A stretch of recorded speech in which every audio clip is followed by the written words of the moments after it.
नमस्कार मित्रों, आज का शीर्षक खुशी का रहस्य। झुंझुनू के निकट एक नया शहर कस्बा अपनी खुशहाली के लिए प्रसिद्ध था। एक बार एक व्यक्ति उस कस्बे की खुशहाली का कारण जानने के लिए सुबह सुबह वहां पहुंचा। कस्बे में घुसते ही उसे एक कॉफी शॉप दिखाई दी।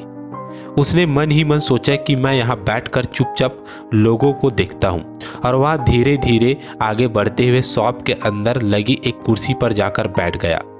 कॉफ़ी शॉप शहर के रेस्टोरेंट की तरह ही थी, पर वहाँ उसे लोगों का व्यवहार कुछ अजीब लगा।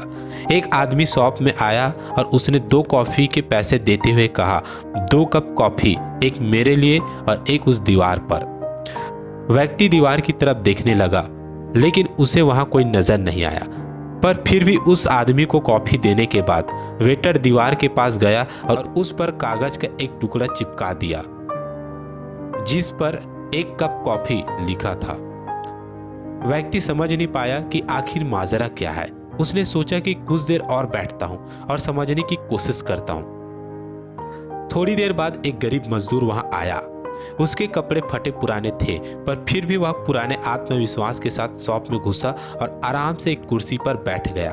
व्यक्ति सोच रहा था कि एक मजदूर के लिए कॉफी पर इतने पैसे बर्बाद करना कोई समझदारी नहीं है। तभी वेटर मजदूर के पास ऑर्डर लेने पहुंचा। सर, आपका ऑर्डर प्लीज, वेटर बोला। दीवार से 1 कप कॉफी, मजदूर ने जवाब दिया। वेटर ने मजदूर से बिना पैसे लिए 1 कप कॉफी दी और दीवार पर लगे ढेर सारे कागज के टुकड़ों में से 1 कप कॉफी लिखा एक टुकड़ा निकालकर डस्टबिन में फेंक दिया। व्यक्ति को अब सारी बात समझ आ गई थी।